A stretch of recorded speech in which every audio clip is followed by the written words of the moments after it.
Thank you very much, Governor. I worry a little bit when you get too grandiose an introduction because I start getting excited about hearing from the guy. And then I realize it's me, and it gets a little worrisome. But listen, this is a very sophisticated group. You all have been meeting over the years with a very serious purpose. And I want to take a few minutes and try to meet the standards of the group and talk about where we are. And I want to talk briefly about a period 31 or 32 years ago that was a moment of fundamental change. And I want to recommend to you a couple of books because I think you need to understand how big the change is that we're about to have and how principled and fundamental it's going to have to be. And I'll explain why in a minute. In the late 1970s, the Western world was in a genuine crisis. We'd been hit by the first oil shock in the 70s. We were following an extraordinarily inflationary policy. The policy leaders were desperately trying to minimize present pain, and in the process they were stacking up even more long-term pain. The morale of the Western elites coming out of Watergate in Vietnam had disintegrated. There was a French author who wrote a book on the death of democracy. Samuelson actually wrote in one of his textbooks that the Soviet economic model was superior to the West. The CIA was overestimating the size of the East German economy by some enormous multiple. And there was the whole system was shaken. Three people came along who fundamentally changed history. Cliff and I have made movies about two of them and would someday like to make a third film. They were, in order in which they arrived, in 1978, Pope John Paul II, a Polish Catholic, first non-Italian in 400 years, first Polish Pope ever, picked from behind the Iron Curtain. Second, Margaret Thatcher, who won in May of 1979. The Pope, I think, is October of 78. And third is Ronald Reagan. All three had a belief that ideas matter, that principles matter, and that morality matters. That is, that there is good and evil, there's right and wrong. All three were prepared to risk everything. All three would have attempts in their life. Both the Pope and Reagan were shot. Margaret Thatcher was at a party conference which was bombed, and several of her ministers were killed. So this was not a game. And they had an alternative model. I strongly recommend a small book by Claire Berlinski entitled Why There Is No Alternative, Why Margaret Thatcher Matters. Berlinski is an American novelist who lives in Istanbul. She was a graduate student in Great Britain. And her point is that Thatcher, who had grown up in the shadow of World War II and who revered Churchill, saw British society under siege by socialism as a model and by the coal miners' union as an alternative power center directly challenging elected representation. And she saw herself in a Churchillian sense waging war.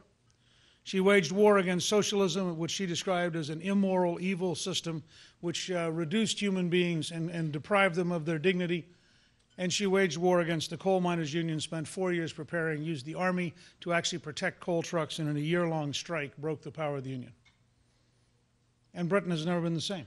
It's a much more entrepreneurial country, a wealthier country, a country which is much more capable of competing in the world market. And she was reviled by the left for having stood up for an alternative vision. The Pope began his papacy with a simple phrase, be not afraid. He went to Poland on a 9-day trip, which Clifton and I have done a movie about called 9 Days That Changed the World, in June of 1979. And after that 9 days, the Soviet Union was never the same. It was never stable again. We went earlier doing a film on Reagan, and we interviewed both Lech Wałęsa in Gdansk, Poland, the head of Solidarity, who became prime minister and president, and we interviewed Václav Havel in Prague. Both said to us, the decisive moment in shattering the Soviet empire is June of 1979, because he created an alternative model. He said to the people of Poland, you have 1,000 years of Catholicism and 30 years of atheistic communism. Why would you allow the 30 years to outweigh the 1,000? He said, no government can come between man and God. And they decided he was right. And from that date on, there was a constant struggle. and Ronald Reagan gets elected. Now, Reagan's running in a country which is on the edge of collapse. 13% inflation, 22% interest rates, gasoline rationing every other day based on the last number of your license plate. And Reagan runs on a simple model. Supply-side economics will rebuild the economy. Focus and speeches will rebuild American civic culture. And a grand strategy will eliminate the Soviet Empire. He is arguably the most successful president in American history if measured against what he said he would do. He only had 3 goals: defeat the Soviet Empire, reasonably big; relaunch the American economy as an entrepreneurial center of innovation and creativity; rebuild pride in being an American and understanding of American history. Those were his only 3 goals. And you could argue that in 8 years he came very close. We are now in a similar place. And by the way, on Reagan, the best single book to understand what he did is a book called The Education of Ronald Reagan, which explains what he learned at General Electric. Now, we're at a similar point in history. The old order is dying. It's dying all around you. You can see it. You can feel it. Propping up bad debt is a really stupid strategy. And yet, what are we doing in Europe? The American government under Obama and the Federal Reserve under Bernanke is trying to find a way to prop up the Germans while the Germans prop up the Greeks. And why are the Germans trying to prop up the Greeks? Because the Germans had this deal going where their export industry could sell to all of Southern Europe, and they would loan Southern Europe the money to buy their exports. Now, the problem with that was it required the Southern Europeans to become German. And nobody in Greece was interested. Callista and I were there in June on a trip that the news media didn't understand at all. And it was a very important trip for us. And we were on the island of Mykonos with an old friend of ours who was German-born, lived in America, and now runs a little cafe and bar called Jackie O's on the beach. And he drove us around the island. And he said, I was born in Germany. I get German culture. He said, you see that large apartment complex? It's illegal. It has no permits. But it has 3 politicians with apartments. And therefore, nobody notices it. He said, we have a law in Greece. If you start to dig the foundation for your house and you find pottery, you must bring in the state archaeologist to find out whether or not this is a national treasure. The state archaeologist works at government rates, which means it takes about 3 years. Therefore, Greeks start building the foundation of their house on Friday at 5 o'clock and have it finished by 8 o'clock Monday morning. Because if they actually obeyed the law, they'd never build any houses. He said, this is the country the Germans want to learn to be Germanic. We can have Uzo sitting on the beach enjoying life and being about half as productive as the Germans, or we could be miserable. Now, I'm just giving you this is, nobody wants to face reality. We're in a new world. And here are just a couple simple principles, because this could obviously be a very elaborate thing, but I'm not going to do that because we ran late and I don't want to keep you too long. So let me give you a couple principles. The first is all of our thinking and planning has to start with the following dilemma. We are the most unique country in the world. American exceptionalism is real. Our Constitution is based on the Declaration of Independence. The Declaration of Independence says our rights come from God and they're unalienable. So citizens in America have a level of status unlike any other country in the world. You are personally sovereign. You loan power to the state, which is why the Constitution begins, we the people. So on the one hand, you have to get up every day and say to yourself, I'm going to protect this sovereignty of ours, which is extraordinarily sacred, because if I go out and attempt to submerge myself in an international order, it will inevitably destroy being an American, because the international order has a totally different set of rules. On the other hand, we are now inextricably in the world. This is my number one argument with Ron Paul. I mean, you can't leave the planet. And if you tried to, the planet would come here. This was the great lesson of 1941 in Pearl Harbor. So we're inextricably in the planet. We're in the planet economically, we're in the planet culturally, we're in the planet militarily, and we don't have any choice. So how do you then build a policy which communicates, builds upon, and expands American exceptionalism in a world in which, in fact, there are huge forces with other kind of behaviors? I thought it was very telling last night that one of the questions was about what's happening in Turkey, which is very troubling. And the fact that there's been a 1,400% increase in killing women. And I think we do a very bad job of explaining worldwide that radical Islamism is the most anti-female force on the planet, and that it reduces women to chattel, and it reduces them to having limited lives, and it makes them literally owned by the male. Now, that's so politically incorrect, nobody at Harvard or Columbia would dream of saying it, because then they wouldn't get any more money from the Saudis. But it's true. We live on a planet where we are told we have to be open to everyone, while the Saudis allow no Christian or no Jew to worship in their country.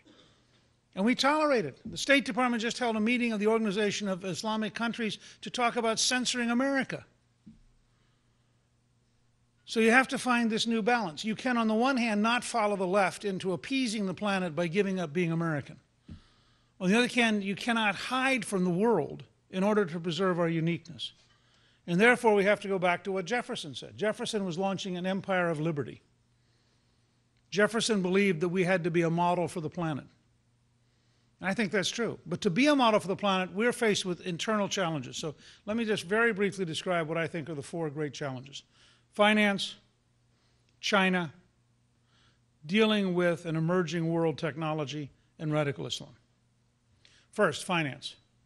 We need to get our house in order, and we need to vaccinate ourselves against foreign contagion. The correct answer to the euro is not to spend more American money propping up the Germans who prop up Southern Europe. The correct answer is to figure out how we seal our banks off, how we make sure we protect ourselves, and then say to the Europeans, you have a problem, and you need to solve it.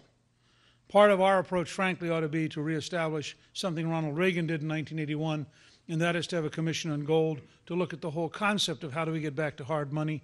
We need to repeal the Humphrey-Hawkins Act.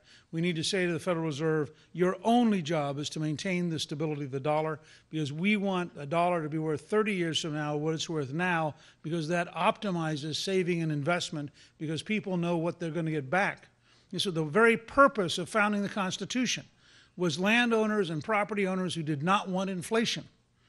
And they felt that under the Articles of Confederation, they were increasingly getting inflated paper money. And we need to go back to hard money is a discipline. It means you can't just hide from your problems. You got to solve them. And you can't inflate away your difficulties. You actually have to work them away. But I think it's very important for us to understand in finance that the entire contraption that has been built up over the last 30 or 40 years has so much paper in it, so much debt, so much leverage, that we probably have a 15 or 20-year period of working our way out of it. And yet, the alternative is to get sicker and sicker and sicker. So that's part one. Domestically, that requires going back to a balanced budget, and in my judgment, that means a balanced budget with dramatically lower spending. This is not a country which is undertaxed. This is a country which is overspent.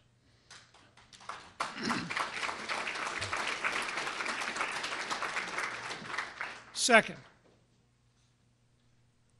China is a very interesting and very simple challenge to us. The Chinese are pursuing happiness. They have every right to. You have 1,300,000,000 hardworking people who are going to go out and work really hard. Every challenge of dealing with China is an American domestic challenge. If we fix our schools, we'll be fine. If we reinvest in science and technology, we'll be fine. If we rebuild our infrastructure, we'll be fine. If we fix our litigation, regulation, and taxation to favor manufacturing, we'll be fine. One of my goals is to develop natural gas offshore from South Carolina, to develop jobs here to begin to free us from the Middle East. And one of my goals in freeing us from the Middle East is no American president should ever again bow to a Saudi king. We need energy independence. But if we do it right, if we set up the right law in 2013, we take part of the royalties from offshore gas, we use that to rebuild the Charleston port, we apply Lean Six Sigma to the Corps of Engineers so they actually get it done in about 18 months instead of 12 years. We have the port fixed so that by the time the Panama Canal is widened, the port could actually accept ships.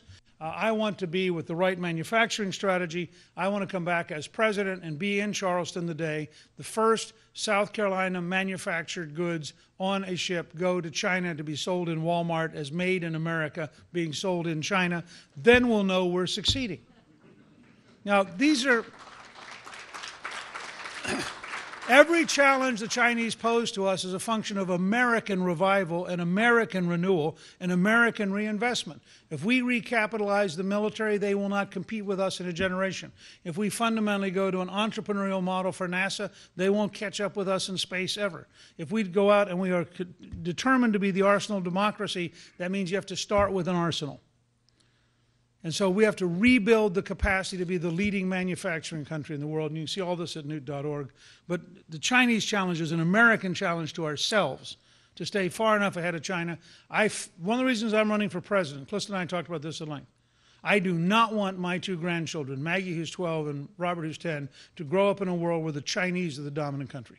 They are a dictatorship. They do not share our values. And the fact is, I feel much safer for my grandchildren if the leading country in the world is called the United States of America. That requires us to get our act together.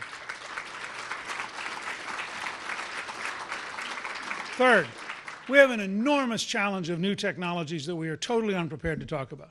You have to worry about an electromagnetic pulse attack, which is simply a very sophisticated, the equivalent of a gigantic lightning bolt. It's a very real threat, and it's something we need to be working on. It's the one threat that could destabilize the nation decisively with very limited resources on the other side. Second, we have to really think through this whole cyber function. We cannot tolerate a world in which the Chinese have thousands and thousands of people engaged in cyber attacks on us with no effective retaliation. And we can't just rely on defense.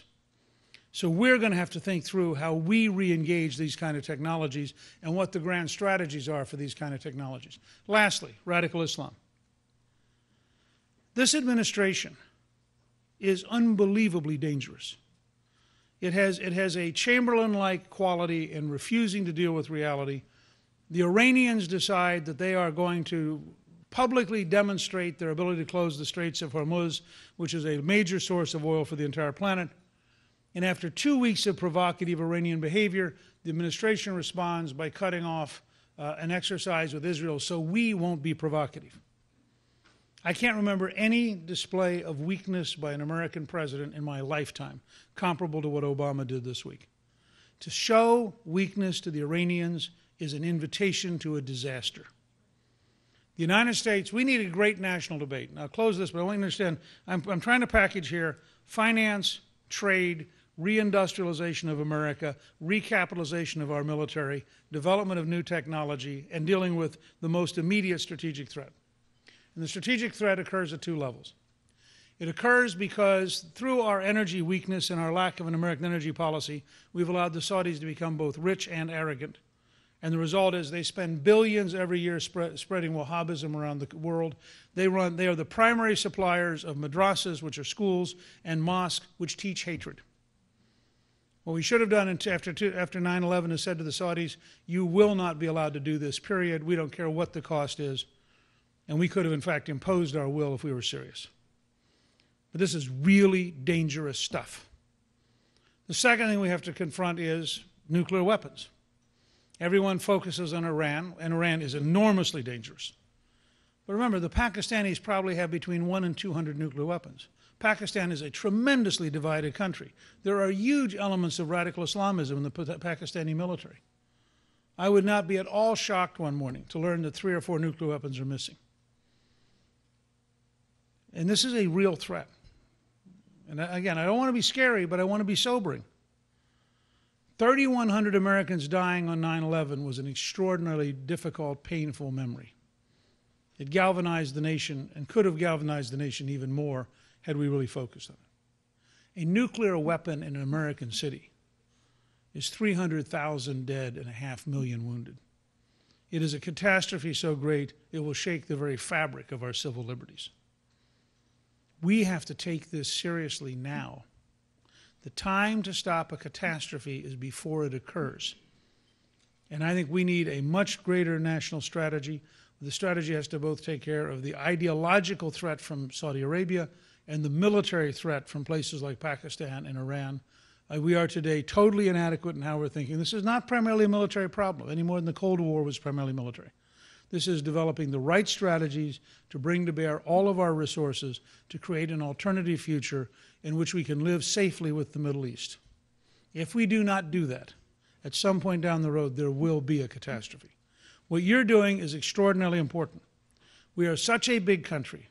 We have so many things going on all day, every day, that it's very important to have some leaders who are willing to look at the world, willing to pay attention to the globe. I am very honored to be allowed to come here today.